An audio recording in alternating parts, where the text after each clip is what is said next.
Right, with Silver Age right around the corner, and I do mean right around the corner, right? So despite the decks releasing next year, it is a legal format from the middle of November, right? It's less than a month away from being a legal format for Flesh and Blood for your armories, essentially replacing Blitz. So I thought, why don't we have a honest conversation about Silver Age, its place in the game, and maybe some dilemmas it may be facing. So first and foremost, right? The pool of heroes is massive. This is what it looks like, broken up by different classes. Now, again, we have 10 decks coming out next year, so that in itself is already kind of a dilemma, right? But you do have your pick of the field, right? Living Legend is essentially reset. You can play any hero you want, with the exception of some Majestics and some Legendaries, right? Emperor's gone, New Moon's gone, right? But you still have a wide variety of heroes to pick from to play, which means that there's going to be a lot of deck discussion, deck construction, and then also basically just the community figuring out what is the go,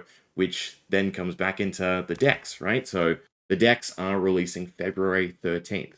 From the point of which Silver Age becomes a legal format, that's 3 months away. So in that 3 months' time, the community is going to go to town, right? Developing decks, figuring out which heroes are, again, the different tiers, and then they're going to heavily scrutinize these decks. And that to me is problematic, right? Because regardless of what new comes out of these box, the whole idea of these decks, their whole slogan is these are your foot in the door, right? These are the deck you pick up and you can play Silver Age right out of the box, and they are going to be completely competitive. But again, as great as LSS has been in testing and refining decks and delivering us better and better products, they're still not as powerful as the hive mind of the community, right? So yeah, I am a little worried that the community is just going to figure out the best heroes, and maybe not even one of these 10 heroes, and then these decks themselves become a little bit invalidated. Now, the hope is that obviously whatever the exclusive cards in these Silver Age chapter decks are, is enough to keep them at the forefront, but at the very least, they will still be a great pickup to get into the game. I just personally kind of wish they were a little bit earlier.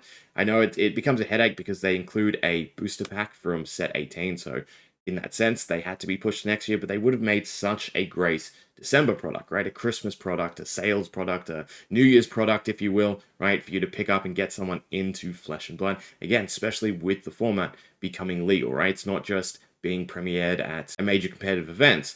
It is a Armory legal event for your LGS to run come next month, right? So yeah, the timing on it to me is a little bit of a headache, but fingers crossed the decks do still serve a great purpose out of the box. So yeah, that's dilemma A. The other concern to talk about is the whole slogan, right? Your $20 ticket to the $2 million World Tour. Now that is fantastic, right? Before we get into any devil's advocate type of thinking, it is phenomenal what LSS is doing for the competitive scene. What they do every single year is fantastic. The fact that they support the competitive players and just players in general with a lot of different goodies, from cards to actual prize support through monetary means like this, is absolutely fantastic. I don't want to discredit that in any way, but this $20 ticket to your World Tour is a little bit disingenuous to me, right? Because unless Silver Age becomes the prime format, it's your ticket to ride, so to speak, right? So you're paying your $20 to, again, get your foot in the door,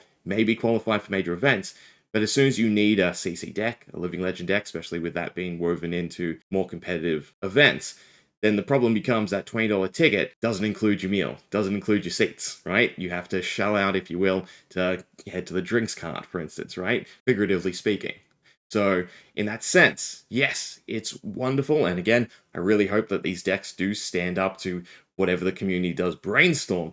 But it's your $20 start that could then potentially be backed up by hundreds of dollars of other cards and means to then get your other deck up and running. Because again, going to Silver Age from Blitz, their conversion to just class construct in general is obsolete, right? There is no functional way for that to be possible unless the rares and the rare equipment in the decks and the set 18 is absolutely cracked, which, we can't imagine actually happening. So it's your $20 ticket to learn the game, to maybe qualify for events. Again, the idea is that Silver Age will be fully supported at all levels of organized play, and that is fantastic. But Classic Constructed is still the main format of the game, and Classic Constructed is then going to be a step up financially from this $20 entry point. So with that in mind, it is phenomenal that these decks do come with a full sideboard as well, right? They are a full kit of cards for you to learn not only to play the deck, to sideboard in for different matches, and then they also come with a booster pack, which is fantastic because potentially that's a little bit of deck tweaking and food for thought, right? Crack your pack, maybe you get some upgrades, maybe you don't. I'm very curious how this is going to end up being workable, right? With the fact that all 10 classes that are featured through the 10 decks have a chance at being able to use the booster pack that they come with. So I'm going to assume there's going to be a whole bunch of class combos within set 18. But again, it is a fantastic starting point. I don't quite see the full picture in terms of it converting to the full competitive scene, right? Again, the hope is Silver Age is drastically supported, and that is the statement. Silver Age will be supported at all levels of organized play, from beginner-friendly armor events to skirmish season at your local competitive store, and then, of course, to qualifying for the Pro Tour, Pro Quest, and beyond. And that, again, is phenomenal. But again, we can't see them cutting out Classic Constructed or pushing Silver Age above Classic Constructed. So Classic Constructed is still going to be the main format, and then you go from $20 deck, right, with maybe another $10, $20 worth of improvements. So again, that is on the low end. That is phenomenal. That is fantastic. That's exactly what we want the format to be. But then you jump into a Classic Constructed deck where you're most likely going to have to pick up the majority of the deck, right? Because unlike, for instance, the Armory deck, it's not the greatest starting point to then get into Classic Constructed, or even Living Legend. So yeah, that's sort of issue number 2, because again, if we think about deck cost and price support, right, this way it's sort of figured out for Blitz, CC, and Living Legend, right? So deck cost, Blitz was the cheapest still. Granted, there were some decks that could run you, same with CC and Living Legend, but generally speaking, Blitz was the cheapest. You could go solely off card count, basically. Classic Constructed and Living Legend because you have a lot more expensive heroes, but they were definitely workable, cheap Living Legend decks that, you know, fell under the mainstream C and C decks. But yeah, so deck cost wise, Blitz, CC, Living Legend. In terms of prize support, Living Legend has been sort of the outsider format. Granted, it's seen a lot more support this year, so you could even put on par with Blitz, especially with Blitz rotating out. But in terms of what we've seen previous years, right, prize support, Living Legend, Blitz, again, Classic Constructed being the main format. So the idea for me would be that Silver Age just replaces Blitz, right? So it's definitely going to be the cheapest entry point for deck costs. Then you have CC, and again, Living Legend. In terms of prize support, I would like to see it start on equal footing for Living Legend, if not greater, which it definitely should, right? Again, it should ideally just at the bottom line, right, replace Blitz. But if we could see it compete with Classic Constructed, right, maybe not 50-50, maybe 60-40, something like that, that would also be fantastic. That would then, again, invalidate what I'm saying, which is the ideal, right? Because then that would actually make Silver Age not just your qualifying format, but actually your format to then get prize money, get valuable cards that you can then trade and then use to get into CC and Living Legend.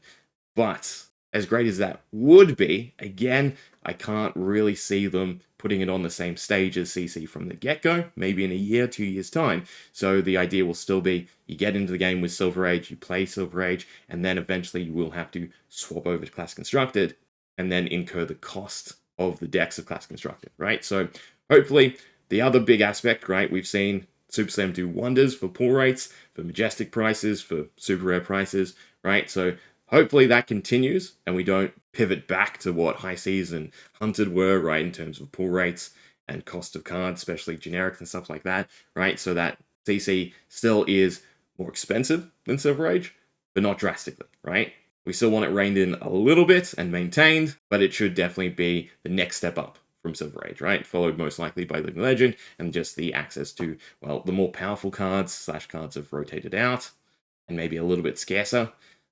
There's always the mentality that CC should be the most expensive format because that's the most prevalent cards, the cards that are currently present, and then, generally speaking, the most powerful. Because unless something is absolutely broken, then, you know, it'll be in Living Legend and CC, so to speak.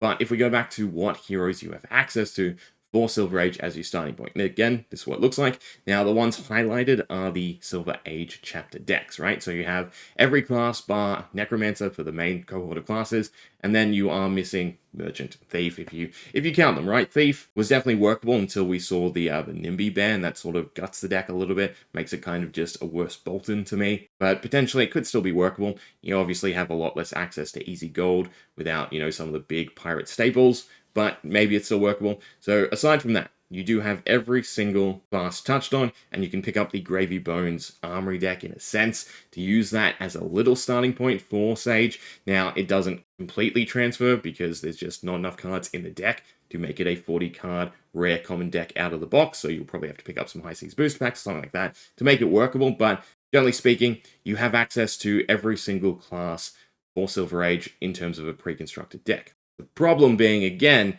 how does that then translate to, well, class constructed? Well, if we swap over to adult heroes, right? So in terms of the chapter decks, right? The only one that doesn't have a direct adult is the new Bravo, right? But you can swap over to Bravo Showstopper.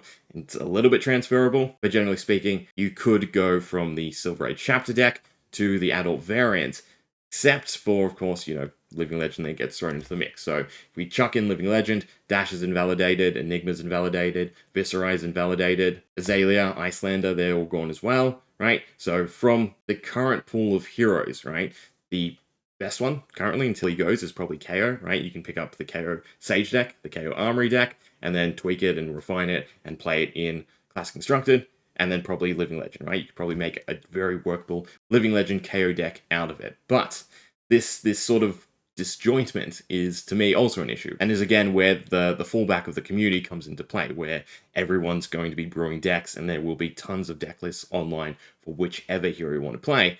But to me, it also sort of shows that there were certain heroes that might have been a better pick from LSS, so that they would have a complete pathway throughout the game, rather than, for instance, you dabbling in X class and then having to pivot, because not every hero is workable in the same sense as another hero from the same class, right? Take the Illusionist. Just because you get into Enigma, maybe you know the core fundamentals of mechanics, but Dromai and Prism do kind of play differently to Enigma, let alone then having a whole separate card pool, right? So in terms of getting into Illusionist off of Enigma, it's not necessarily as easy as I've learned how to play Enigma, now I'm going to play Prism and Dromai competently, right? It's potentially a restarting point. So with that factor in mind, again, the decks sort of drop off, and it might even be the notion that 10's weirdly not enough, right? But again, this is where the community will really shine, because you'll be able to brew these decks left, right, because there's just so many cards. I mean, even for me personally, with the amount I've opened, it's not, a crazy amount. It's not like store level or, huge player level, but it is a comfortable amount where I could probably go to my local LGS, get them all to give me their Silver Age list, and I could comfortably build their decks for them, right? So there'll be lots of cards and decks floating around. So in all, it should be really easy to get into it. That again, sort of invalidates what we're going to get unless the decks are really standout out of the box. So yeah, here's hoping that the 3-month time lag before the actual release of the chapter decks doesn't invalidate them. But continuing on with the pathway talk, right? That's where Armory decks then come into play, because Armory decks are still a phenomenal product and a product we want to see continued. So, again, for me personally, I'd like to see a complete pathway where you go from the Sage decks to an Armory deck to then, again, buying singles and making a fully competent deck for Class Constructed and maybe Living Legend. But as it stands, right, if we throw the Silver Age decks into the mix, again, KO, complete line there, right? Dorinthia de Bolton's not horrendous, unless they give her a bunch of, Dawnblade specific cards, but, fingers crossed they're a bit more open. I'd like to see the Sage decks just in general be a bit more open. So again, they're a bit more of a starting point. But again, in saying that, if they are open, that probably diminishes how competitive they actually are. Azalea to Azalea, good. Dash to Dash IO, fine. Bravo to Jarl, yeah, it's okay. Viz to Viz is fine. Granted, he's a Living Legend hero. And Arachne to Arachne, also fine, right? We're yet to see how much they double into Chaos. We're yet to get a Wizard Armory deck, so maybe that's in the works as well. But generally speaking, it's not half bad, right? You can pick up, again, a Sage deck, and then find a mostly similar Armory deck for you then to get into Class Constructed. To some extent, right? Again, then we fall back on the issue of the Armory decks being, one-off print runs, now becoming scarcer and scarcer, right? You get into the KO Sage deck, and then you not only might have trouble finding the Armory deck, but he himself might LL, right? And then you can't actually use it for Class Constructed. So yeah, they're sort of still at the whims of the Living Legend table in terms of the lifespan of a product, but again, then it just falls back on how interconnected the formats are, right? If Sage is its own sort of league and not, a necessity where you have to play Sage, Class Constructed, and Living Legend, which, should probably be the go at the highest level. But for instance, if it's, you play Sage to get into the Pro Tour, but then you have to throw in Class Constructed as well, then it becomes a little bit of a, again, issue with that $20 ticket to start your journey. where you will unfortunately meet that spike if there isn't, a compatible product out there. Now, of course, we can then fall back on the previous product. So Blitz decks, I'm pretty sure you could find them easy enough all the way back to Monarch and even the history product one. So yeah, there is definitely a product out there for you, right? If you have a specific hero class in mind and you want to go from, again, S.Age to Class Constructed to then maybe Living Legend, right? So even in the case of, say, Max and Gravy, again, you revisit Bright Lights, you can definitely get some decent stuff out of the packs. You could probably make a decent Sage deck for Max with half of the Armory deck, and then just some random cards from the packs, and then, refine it, then just transition over to Class Constructed, and that's not a bad pathway at all. But there are still some gaps here or there. So again, it's just the case of we kind of just need longer lifespans for products so that these overlaps can happen more and more. Now, in terms of a full new player pathway, right? So we'll use the Ira Welcome deck because I still like that most, right? Especially because we have the Ira Armory deck. But in terms of picking up the Ira Welcome deck to learn to play the game, right? So that's your first foray in. It's not full Sage/Blitz, right? It's a little bit simpler, just learning what you need to do. So you start with the Ira Welcome deck. Now, your next step is probably packs, right? That's the unfortunate hiccup in this sort of bridge, right? It could go, Ira Welcome deck, base Sage deck, Ira Armory deck, but then, again, there's a little bit of, does this really line up in a suitable, teachable way for someone to really master that hero? Maybe, maybe not. So as it stands, it would be Ira, probably History Pack 1 packs to find some more ninja cards. Then once you're a bit more comfortable with it, a bit more competent with it, you end up getting the Ira Armory deck, you play that in Class Constructed, and then you end up buying singles to refine it, right? And that is not a bad pathway. Problem is, Ira is gone, right? So Ira has been replaced by Bravo. Now, I don't know if I like this path more, right? So you have Bravo Flattering Showman into Bravo Silver Age deck. That, as a starting point, is definitely great, right? Swing by a convention, swing by a major event, go to the Learn to Play booth, pick up a Bravo Welcome deck, learn how to play, get a feel for the game, enjoy it, and then come next year, you can pick up your Bravo Silver Age deck, and that is your foray into going to, Armory level events and starting to play a little bit more competitive. But again, the problem then is what do you jump to next? And it's probably Mastery Pack Guardian, and Mastery Pack Guardian is not good enough, right? It's not a product strong enough for you to then mash it into your Bravo Silver Age deck to make a competent Class Constructed deck, right? That is the honest truth. Mastery Pack Guardian is Mastery Pack Velda and Master beating up Guardian, right? That's the summation of the set in my mind, right? So that's where it gets a bit disjointed. So hopefully we get, a Guardian Armory deck. Guardian and Wizard Armory deck, aside from, obviously Jarl, is probably what I'd like to see most out of the next two Armory decks. But again, it's still a half-decent pathway. But in essence, what this means is that there's still gaps to it. I still see some areas of refinement for LSS to work on. And ideally, it would be the Bravo deck, Silver Age, an intro product, right? So hopefully that's what set 18 is. Refine your Silver Age deck, get truly happy with it, get Armory deck, dabble in Class Constructed, have another competent set to then level that up slightly, and then move to singles, right? Because I think one of the worst habits in the game for new players is they learn the game, they get comfortable enough with it to then pay, $100, $200, $300 for a deck, right? And then they get the deck and it's functionally different to what they're used to, right? And they don't quite know how to maximize the usage of X cards because even though on the surface, right, Majestics have the highest stat line, the higher value to them in base, you still have to be able to utilize. There is still a heavy skill ceiling to Flesh and Blood that is definitely an unfortunate scenario for someone net decking a deck to see it with a great win rate, right? And then because of, again, skill level, they don't have that level of success. And then they get frustrated, they've just spent this money, and they get disappointed, right? So a more complete pathway is ideally what I'd like to see. Now, the last point to talk about is the price point. So Silver Age decks are roughly 20 US, and they also come with that booster pack of set 18. You're paying $20 for a full 55 card deck list, as well as then most likely a 15 card booster pack with some level of convertibility to put those cards in your deck, right? So that is phenomenal, right? That is awesome. That is really great value to see. The problem for me is it then sort of invalidates those next stepping stones where you kind of feel a little bit let down by what's coming in the next product, right? So for double the price, you get a armory deck, and that armory deck, for the most part, is usable at an armory event for Classic Constructed, right? With a little leeway here or there. They've been getting better and better, so next year, fingers crossed, they get even better. But, right, you're paying double the price for 5 extra cards in total.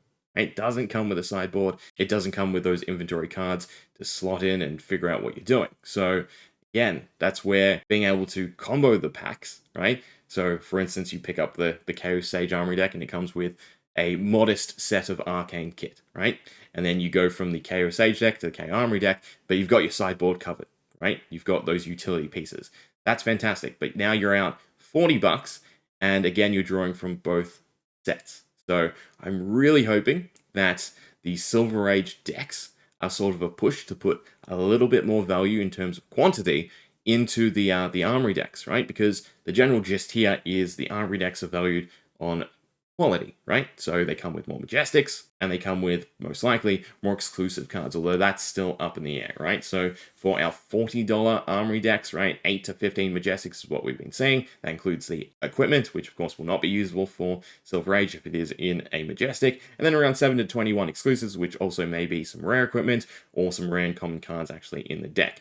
Now, the next step up from that is our Living Legend decks, which were kind of a disappointment, and then of course our Origins deck, which we haven't seen for a year, so hopefully there's another one in the horizon, and it's not an Axe product, but for that extra $20 on top of that, you then get a little bit more Majestics, around the same average exclusive cards, and a Legendary, right? Because that was the whole spiel about the Jarl deck, was it featured a Legendary for Jarl, which is definitely really, really solid, but again, this is emphasis on quality rather than quantity. So yeah, if we're just talking bang for your buck, it does sort of appear to me that the Silver Age decks are sort of diminishing the Armory decks. So I would personally, and I've said this from the get-go, like to see them have sideboard inclusions, right? So that'd be an extra 10-ish cards, right? Would probably do it, right? Even just the equipment switches would be phenomenal. Because again, it's a big aspect of Flesh and Blood to teach players. And if you're getting them to learn it in Silver Age, you really want them to have access to it for Classic Constructed. So overall, hopefully, right, all these sort of quandaries, get addressed in the following year, because yeah, the trajectory of LSS product design and everything has been phenomenal. It's been everything we've asked for, we eventually get, and that is phenomenal. So just to sum up, right, again, the main concern is we have a 3-month gap until we actually see the Silver Age decks, and that is a lot of time for the community to brainstorm and potentially just invalidate what LSS has designed themselves. We also are still unsure about the place of Silver Age. While it will definitely be part of the competitive scene, a big part of the competitive scene, there will still be that cost of play coming from Classic Constructed and maybe Living Legend. So your $20 is, again, more about getting your foot in the door rather than going, 70% of the way, 80% of the way, something like that, right? And then, again, in terms of player pathways, they're definitely workable, but I would say we're yet to see a complete pathway where you have a product for every level within the same sort of grouping, so a player can start their journey and follow it all the way through to Classic Constructed and then maybe Living Legend. And then from the cost of a product to what's in the product, Silver Age can either be looked at as phenomenal value with all these extra goodies, or basically the standard that the other products should now fall to, right? In which case, is 5 extra cards worth that $20 extra price point? They're exclusive, unfortunately, probably, but, maybe and hopefully it's a push for a little bit more in our Armory decks. Anyway, let me know what you think, right? Do you have any concerns about Silver Age? Anything you're worried LSS might get just a little bit wrong? Let me know. Otherwise, hope you enjoyed. Yeah.